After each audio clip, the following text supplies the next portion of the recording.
बच्चों, हम पढ़ रहे हैं कक्षा 8 की गणित और हमने शुरू किया है अध्याय 14 गुणनखंडन। इससे पिछले वीडियो में हम प्रश्नावली 14.1 हल कर चुके थे। आज हम हल करेंगे प्रश्नावली 14.2 के उदाहरण, जो कि आधारित है सर्व समीकरणों के प्रयोग द्वारा गुणनखंड पर। अब हम सर्व समीकरणों को समझ चुके हैं, 3 मानक सर्व समीकरण हम देख चुके हैं और उसके अतिरिक्त एक सर्व समीकरण और हम पढ़ चुके हैं, सर्व समीकरण 4, तो उस पर आधारित होंगे इसके उदाहरण। तो हल करते हैं हम उदाहरण नंबर 4। देखिए क्या दिया गया है, x² + 8x + 16 के गुणनखंड कीजिए। तो देखिए हल, पहले हमने दिए गए व्यंजक को लिखा। अब इसको अच्छे से देखिए कि क्या यहाँ ये स्क्वायर रूप में है क्योंकि ये x का स्क्वायर है। पीछे वाला ये स्क्वायर के रूप में है, 16 4 का स्क्वायर होता है हम जानते हैं, तो ये भी स्क्वायर रूप में है। इसका मतलब, और यहाँ दोनों जगह है प्लस, तो सर्व समीकरण जो फर्स्ट थी क्या थी, a + b का square is equal to a² + 2ab + b², उससे इसकी तुलना की जा सकती है। तो इसको हमने अब क्या लिख दिया, x का स्क्वायर, और इसको हमने लिख दिया 4 का स्क्वायर। ये दोनों जगह दिया है प्लस 2 गुणा x गुणा 4, 2ab होता है। अब देख लीजिए इसको गुणा करके क्या ये आ रहा है, 4 दूनी 8x, तो ये आ रहा है 8x। इसका मतलब जो दिया गया व्यंजक है उसको इस रूप में लिख दिया, a² + 2ab + b²।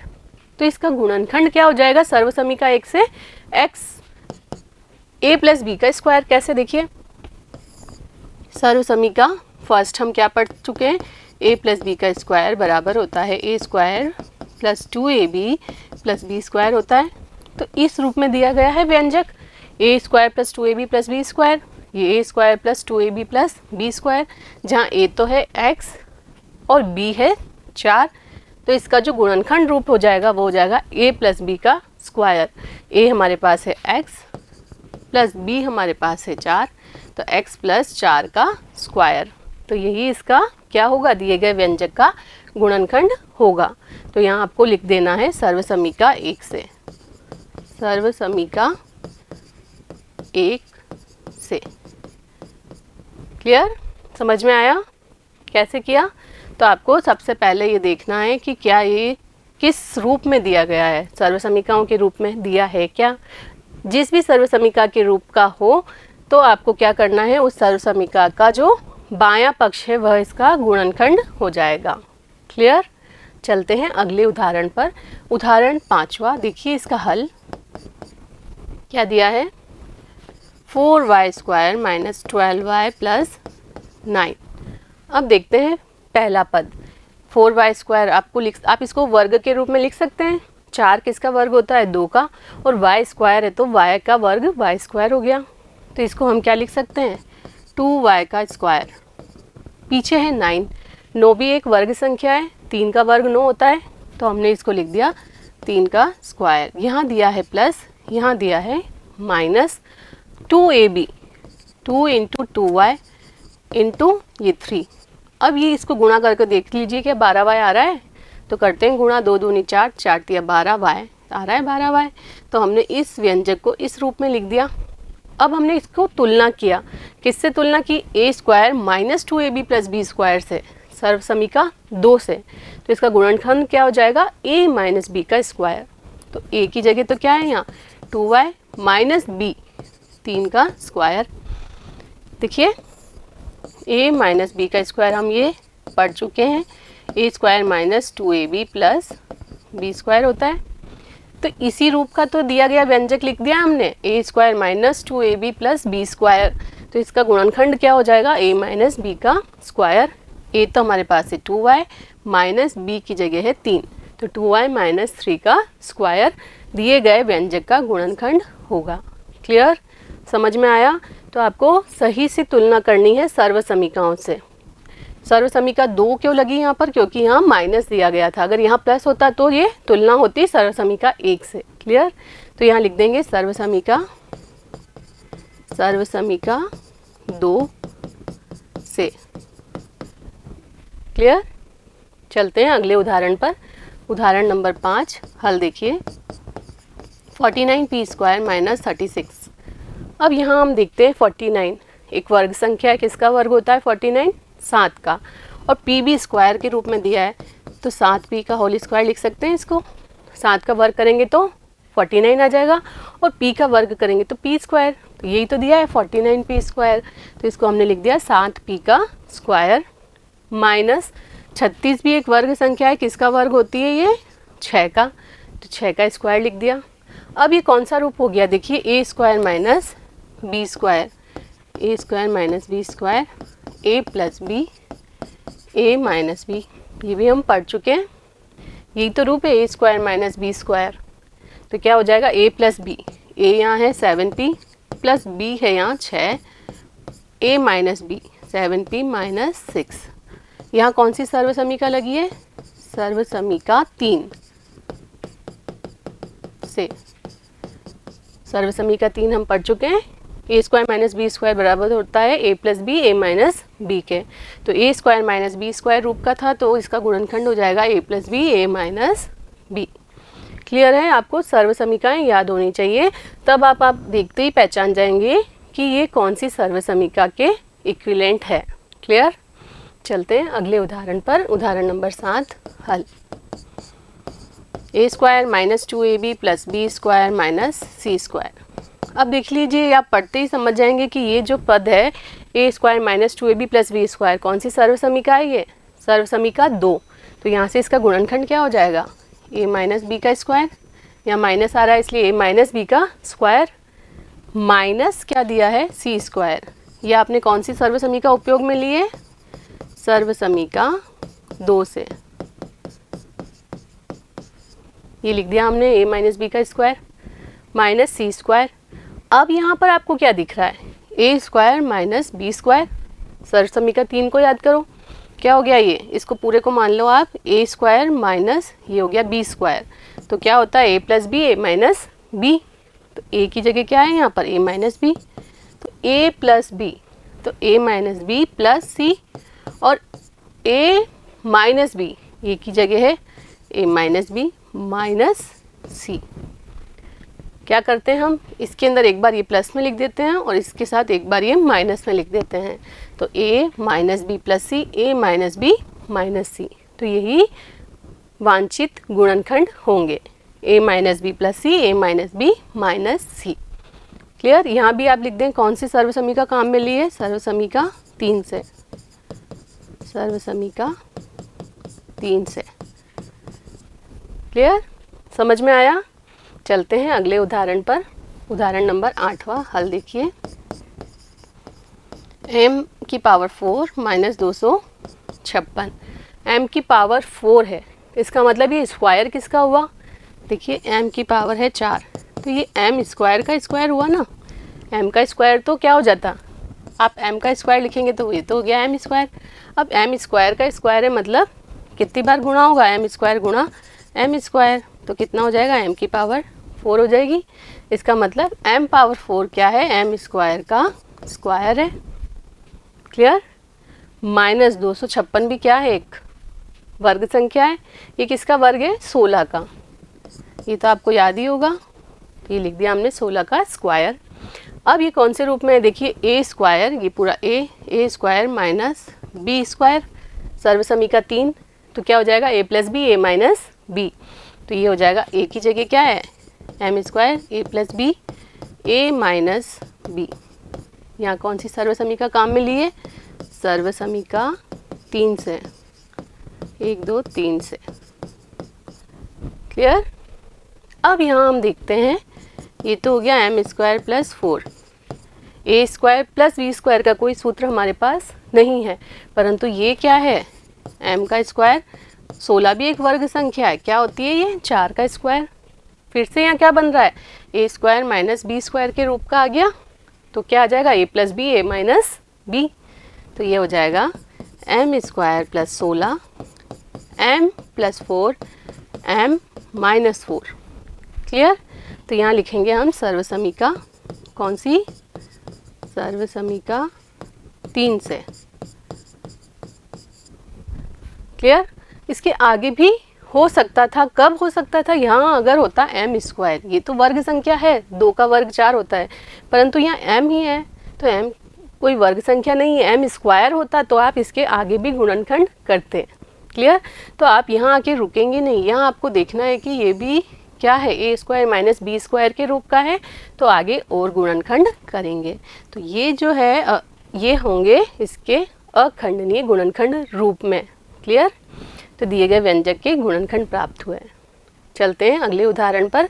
देखिए उदाहरण नंबर 9, इसका हल। X square plus 5x plus 6। Clear? अब हमने क्या कहा था, इसकी तुलना करनी है हमको सर्वसमीकाओं से। तो इसका पहला पद तो देखा हमने, ये तो स्क्वायर रूप का है, x का स्क्वायर लिख सकते हैं। अब पीछे दिया गया है यहाँ पर 6 एक वर्ग संख्या है, 6 एक वर्ग संख्या नहीं है। तब हमको कौन सी सर्वसमीका काम में लेनी होगी, चौथी सर्वसमीका जो हमने पढ़ी थी, x plus a x plus b, जो हमने पढ़ी थी क्या होता है, x square plus a plus b into x plus a b. Clear? यही पढ़ा था हमने। इसका मतलब यहाँ जो सर्वसमीका लगेगी, जब आपको लगे कि यहाँ लास्ट में वर्ग संख्या नहीं है, तब आपको ये 3 सर्वसमीका के अलावा हमने एक और सर्वसमीका जो पढ़ी थी उसके रूप में इसको बदलना होगा। तो कैसे बदलेंगे, देखिए यहाँ ये है एक्स स्क्वायर। क्लियर? प्लस अब आपको इस 6 के टुकड़े करने हैं।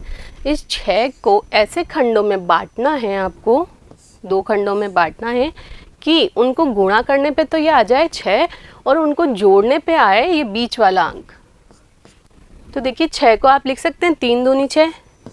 इसका ये वाला खंड कैसा रहेगा देखिए, और एक होता है 6 कम 6, तो ये तो आप 6 प्लस 1 करेंगे तो आएगा 7, हमको तो चाहिए 5। तो ये देखिए ये वाला जो खंड है इसको गुणा करने पे तो आ रहा है 6 और 3 प्लस 2 कितना होता है, 5 होता है। तो हमको क्या करना है, इस 6 के ऐसे टुकड़े करने हैं कि जिनको जोड़ने पे, ये जो साइन है ये प्लस का, इसका मतलब जिनको जोड़ने पे ये वाला अंक प्राप्त हो जाए।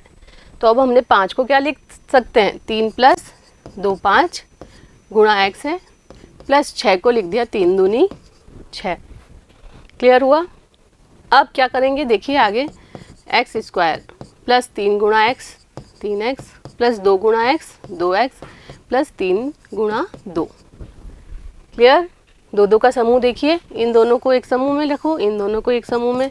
यहाँ कॉमन आ रहा है x, तो बच जाएगा यहाँ पर 2x है, एक्स स्क्वायर मतलब x गुणा x है, तो 1x कॉमन बच गया 1x, प्लस यहाँ x कॉमन चला गया तो बचा 3, प्लस इन दोनों में 2 कॉमन आ रहा है, यहाँ बचा x प्लस क्या बच गया 3, इन दोनों में x प्लस 3 कॉमन है, यहाँ बच गया x, ये प्लस और ये बच गया 2।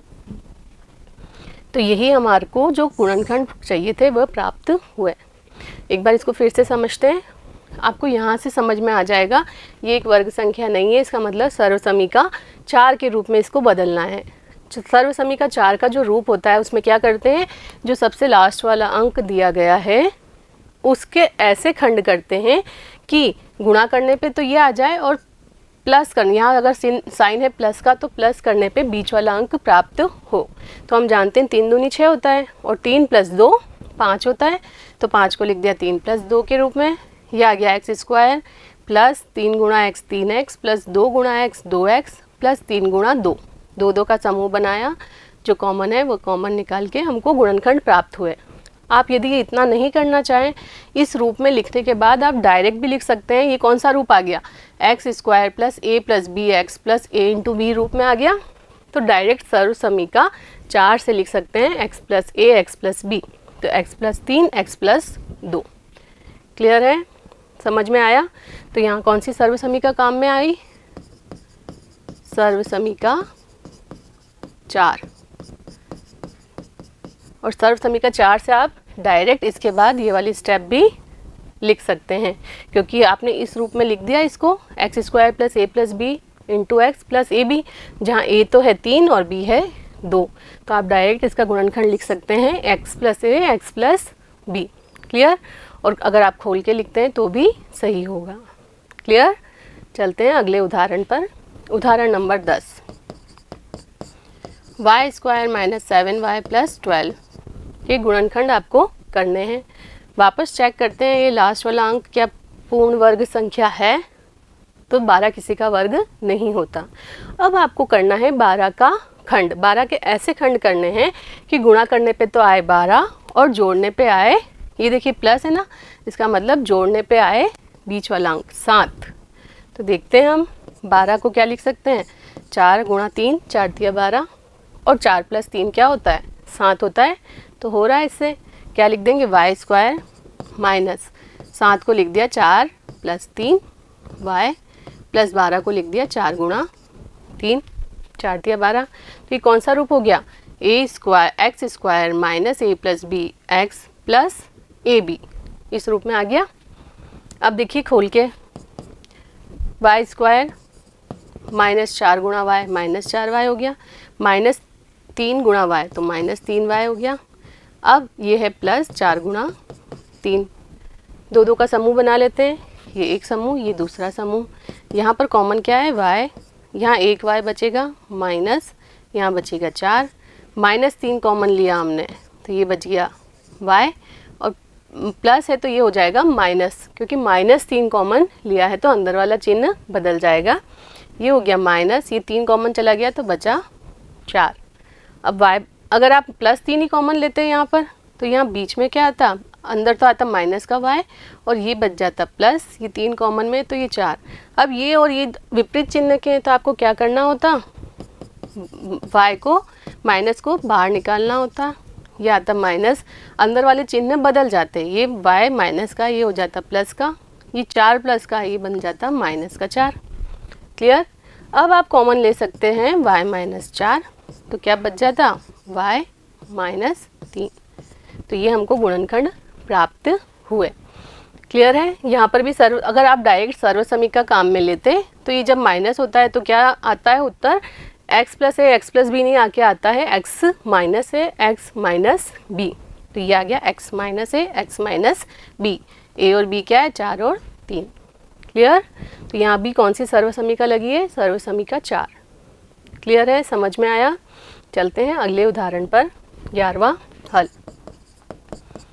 z square minus 4z minus 12 के गुणनखंड करने हैं। 12 भी एक पूर्ण वर्ग संख्या नहीं है तो हमको क्या करना है, अब यहाँ देखते हैं। देखिए 12 को आपको ऐसे टुकड़े करने हैं कि माइनस करने पे आए 4, यहाँ पीछे चिन्ह है माइनस का, अभी तक हमने जो देखा उसके अंदर चिन्ह था प्लस का, तब हमने क्या कहा था 12 के ऐसे टुकड़े करो जिनको प्लस करने पे बीच का अंक आए। अब हम बोल रहे हैं कि 12 के ऐसे टुकड़े करो कि माइनस करने पे आए 4, बीच का जो अंक है वो। तो देखिए 12 के टुकड़े 6 दूनी 12 होते हैं, अब 6 में से 2 माइनस करेंगे तो 4 आ रहा है, 4 ही तो चाहिए था। तो क्या लिख सकते हैं हम, z स्क्वायर 4 को लिख दिया 6 माइनस 2 गुणा z माइनस 6 गुणा 2। क्लियर है। अब देखते हैं इसको खोलेंगे तो क्या हो जाएगा, z square 6 minus 6z minus minus plus 2z minus 6 गुणा 2, दो दो का समूह बनाया, ये एक समूह ये दूसरा समूह, पहले समूह में कॉमन दिख रहा है z, बच जाएगा यहाँ z माइनस 6 प्लस इन दोनों में कॉमन दिख रहा है हमको 2, यहाँ बचा z माइनस ये बचा 6, z माइनस 6 दोनों में तो ये ले लिया z माइनस 6, यहाँ बचा z ये प्लस और ये 2, तो यही वांछित गुणनखंड होंगे। समझ में आया। उदाहरण नंबर 11। चलते हैं अगले उदाहरण पर, उदाहरण नंबर 12 हल। क्या दिया गया है, 3m square plus 9m plus 6। Clear है। अब यहाँ एक चीज़ देखते हैं, अभी तक हमने जो भी प्रश्न देखे हैं उसमें जो पहला दिया होता है उसका कोई गुणांक नहीं होता है, सब इसी फॉर्म के थे, x square plus a x plus B, इसी रूप के थे। यहाँ पर कोई भी गुणांक नहीं था एक्स स्क्वायर के साथ, परंतु यहाँ पर तो गुणांक दिया गया है 3। अब यहाँ 3 है, यहाँ 9 है, यहाँ 6 है, तो हमने जो चारों सर्वसमीकाएं देखी है उसमें भी आगे कोई गुणांक नहीं होना चाहिए, यही देखिए। तो देख लीजिए यहाँ पर 3 कॉमन निकल रहा है, क्या ये निकला 3 कॉमन, तो यहाँ आ गया m स्क्वायर, ये 3 या 9 है तो यहाँ पर बच जाएगा 1 3 और ये m प्लस ये लिख सकते हैं 3 दूनी 6, 1 3 बाहर आ गया तो ये लिख दिया हमने 2।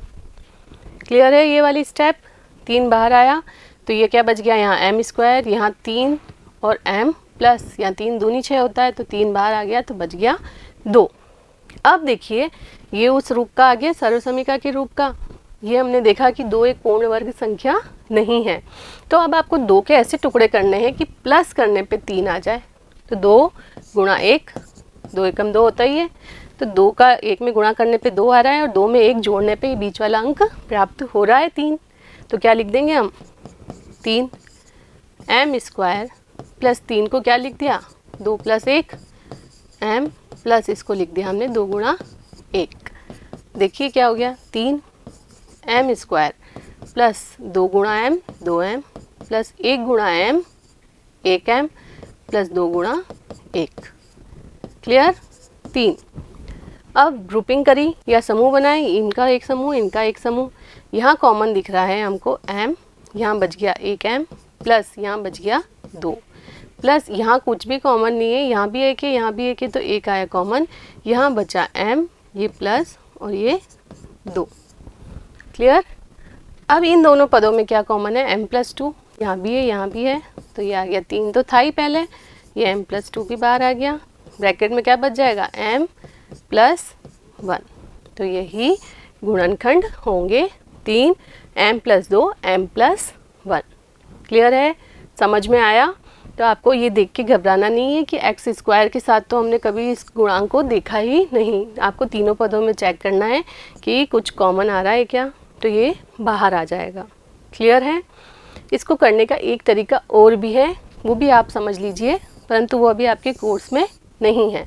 देखिए यहाँ पर है 3m square plus 9m plus 6। जब ऐसी स्थिति होती है कि पीछे वाला अंक पूर्ण वर्ग संख्या नहीं है और आगे वाले एक्स स्क्वायर के साथ में आपको कोई गुणांक दिया है, तो क्या करते हैं, इस 6 का गुणा कर देते हैं 3 से।